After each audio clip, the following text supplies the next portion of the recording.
राहुल गांधी 2024 में पीएम बनेंगे और नरेंद्र मोदी को हराकर समझते हैं किस राज्य के अंदर राहुल गांधी को कितनी सीटें मिल सकती हैं। बात समझ में नहीं, क्योंकि उनका एक महागठबंधन है। आ रहा समझ में नहीं आ रहा, वो भी क्या है यहाँ पर कारगर कितना भूमिका निभाता है। तो सबसे पहले ले लेते हैं तमिलनाडु। तमिलनाडु के अंदर टोटल जो सीटें हैं लोकसभा की वो 39 सीटें हैं।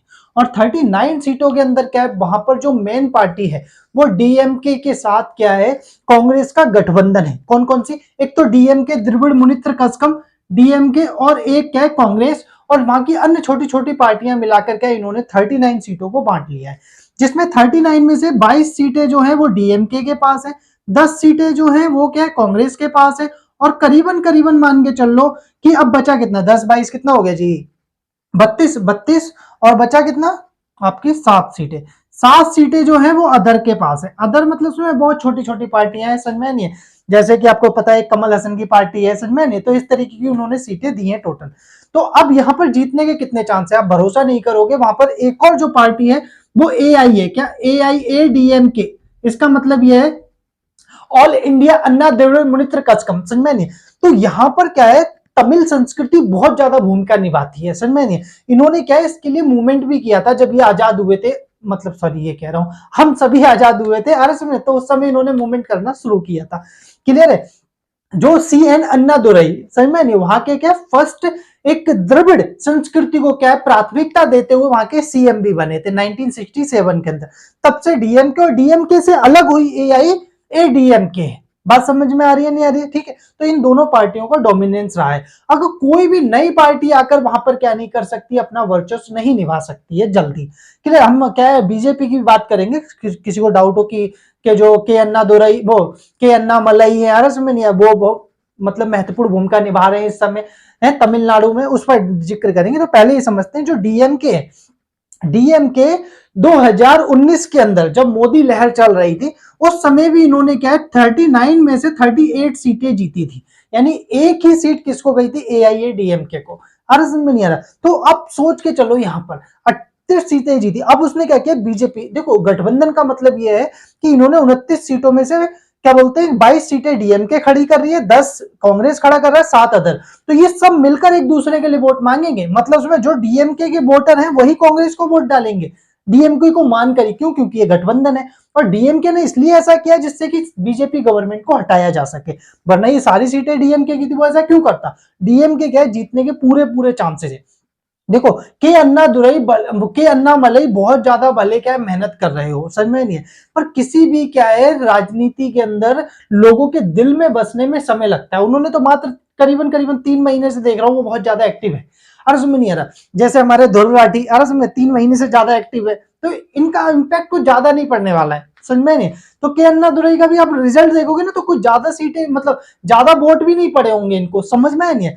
क्योंकि इनकी ज्यादातर स्पीचें सुन रहा हूँ इंग्लिश में स्पीच है, अर्ज में नहीं है। तो सोचो वहां की जनता को जो इफेक्ट डालना है उसके लिए तो आपको तमिल भाषा में क्या देनी चाहिए, स्पीच देनी चाहिए। वहां की जनता उसको क्या प्रभावित हो उससे, समझ में नहीं है। चलो वो अलग बात है, समझ में नहीं है। बीजेपी ने भी अपना गठबंधन बनाया है पर वो इतना ज्यादा कारगर भूमिका नहीं निभा रहा है मेरे हिसाब से तमिलनाडु के अंदर। अगर चाहें तो 4 जून को देख लेना, ज्यादा से ज्यादा क्या है 1 सीट 2, अरे ये मैंने अपनी तरफ से दे दी है, रियल में इतना नहीं आने वाला है। क्लियर है। तो यहां से करीबन करीबन कांग्रेस को 10 सीटें मिल जाएंगी। क्लियर है। डीएमके को यहां से करीबन करीबन मान के चलो 22 में से 20 सीटें मिल सकती है। क्लियर है। अदर्स में भी क्या 1-2 खोने के चांसेस है, वरना इनको क्या वही 38 सीटें की उम्मीद रहेगी। क्योंकि वहां पर तमिलनाडु में ऐसा कोई खास मतलब उसमें उलट पुलट देखने को नहीं मिली है। बात समझ में नहीं है। राजनीति में बदलाव जब भी आता है जब कोई उलट पुलट हो। जैसे कि मान के चलो सेंट्रल गवर्नमेंट है, सेंट्रल गवर्नमेंट 2014 में कब उखड़ी, बस समझे। बीजेपी क्यों आई, क्योंकि क्या है इन पे भ्रष्टाचार के आरोप कितने लंबे समय से लग रहे थे। अरे समझिए, और क्या बोलते 2010 के अंदर जो क्या बोलते हैं इनका अन्ना आंदोलन आया, समय अन्ना हजारे का जो आंदोलन आया इंडिया अगेंस्ट करप्शन। तो देखो 2010 से लेकर 14 4 साल जनता ने क्या दिमाग में ये बात भ्रष्टाचार को लेकर आए दिन जब क्या न्यूज में आने लगा, तब जनता ने अपना मन बदला, समझ नहीं। तो फिर क्या है 2014 में सिर्फ 44 सीटें आई। बात समझ में ही नहीं। तो ऐसे जनता का मन बदलता है, जो 2 महीने पहले एक्टिव हो जाने से कुछ नहीं होता। बात समझ में ही नहीं है। तो ये सबसे बड़ी भूमिका है कि डीएमके मतलब क्या बोलते हैं कांग्रेस को यहाँ पर 22 सीटें मिलेंगी। क्या देखते हैं राहुल गांधी हरा सकते हैं, प्राइम मिनिस्टर को समझते रहते हैं नहीं, पूरा फैक्ट और ज्यादा फैक्ट जानने हो चैनल को सब्सक्राइब कर लो। मैं कहना भूल जाता हूँ, आप करना भूल जाते हो। सबसे बड़ी दिक्कत क्या है कि अगर ज्यादा फैक्ट की बात करेंगे वीडियो लंबी बन जाएगी यार, और हम नहीं चाहते कि आपके लिए, वरना मैं तो एक फैक्ट लेकर चलूं। समय लोग कहते हैं कि इसमें फैक्ट क्या है, अर्ज में नहीं है। फैक्ट हो गया, ह्यूमन साइकोलॉजी होगी, लोग किस तरीके से बिहेव करते हैं, किस तरीके से वोट डालते हैं। सोचो जो लोग अभी तक जाति धर्म अरे समझ में इसके नाम पर वोट डालते आए, नेक्स्ट नंबर पे सोचो किनको कोई बलात्कार किया हुआ है, कोई मर्डर किया हुआ है, उनको लोग जिताते आ रहे हैं। समझ में नहीं है, उन्हें ये भी नहीं पता कि हम किसको वोट डाल रहे हैं, बस हमारी कास्ट का इसलिए डाल रहे हैं। तो लगता है कि अभी क्या नाम है, ये धुर बैठी 10 दिन से क्या बोलते वीडियो, 1-2 महीने से वीडियो डालने लगा, करप्शन करप्शन करप्शन, और पब्लिक कहेगी हाँ ये वाले बंदा सही बोल रहा है। बस में अगर आपको क्या हराना है, समझ में नहीं, फिलहाल तो वो एक ही व्यक्ति है, पूरे इंडिया के अंदर इफेक्ट डालना है तो ऐसे हजारों व्यक्ति खड़े होने चाहिए। समझ में नहीं है। अब इस पे भी डिसाइड करें, बताएंगे कि बीजेपी को किस तरीके से हराया जा सकता है, इसकी एक नेक्स्ट वीडियो अलग बनाएंगे। बट अभी क्या है, हम कांग्रेस की बात कर रहे हैं। कांग्रेस प्राइम मिनिस्टर राहुल गांधी बनेंगे तो कितनी सीटें कहां से आ रही हैं। अब आ जाओ भाई केरला। केरला के अंदर क्या है, करीबन करीबन 20 सीटें लोकसभा की है, ठीक है।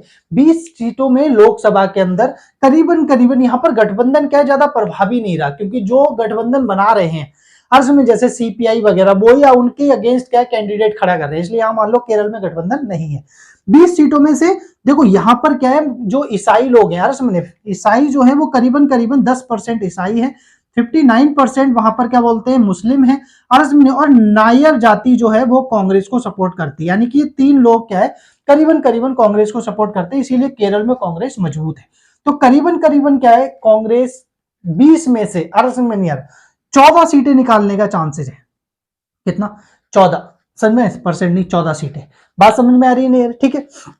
और जो जीतेंगे भी ना, वो उनकी अलायंस के ही जीतेंगे, समझ में, जैसे कि ऑल मुस्लिम यूनियन, अरे समझिए वहां पर क्या एक पार्टी है वो जीत सकती है।